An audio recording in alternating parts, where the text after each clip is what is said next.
राष्ट्रीय गोकुल मिशन के साथ निजी क्षेत्र में हो रहे ऐसे प्रयोगों की कहानी भी आपको दिखाएंगे।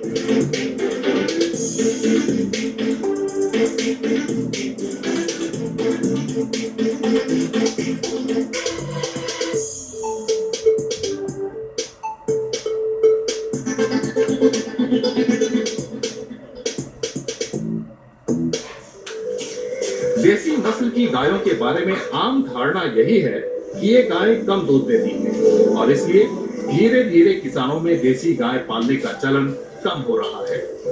इसलिए केंद्र सरकार ने राष्ट्रीय गोकुल मिशन शुरू किया है।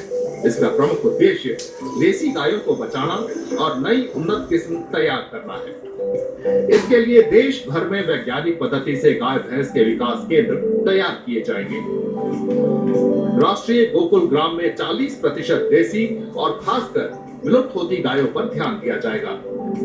उन्नत किस्म की गायों को बढ़ाने और ज्यादा दूध उत्पादन के उद्देश्य से सरकार ने 500 करोड़ रुपए का बजट रखा है।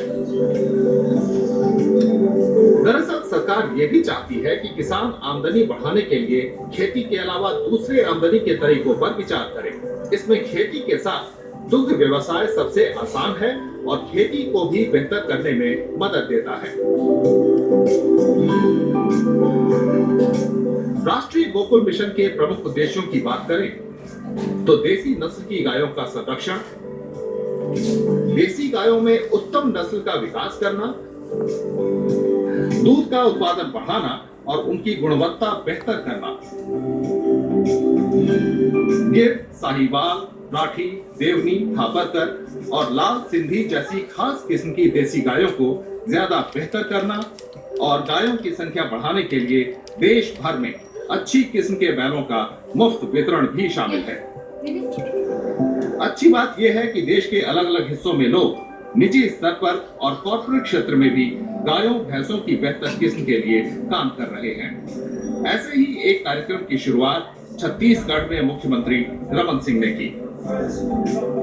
देश में दूध उत्पादन बढ़ाने के लिए पिछले कई वर्षों में जो भी रिसर्च हुए हैं उन सब का लगभग निष्कर्ष यही रहा है कि अगर दूध का उत्पादन बढ़ाना है तो गाय की किस्में बदलिए, जर्सी और विदेशी किस्म की गाय लाइए और देश का उत्पादन बढ़ाइए। लेकिन अब शायद आने वाले दिनों में ये स्थिति ऐसी नहीं रहेगी, क्योंकि अब पहली बार देश में एक ऐसी तकनीक आ गई है जिससे कि देसी किस्म की जो उन्नत किस्म की देसी गायें हैं उनकी ब्रीडिंग की जा सकती है और उनसे गाय के दूध का उत्पादन विदेशी और हाइब्रिड किस्म की गायों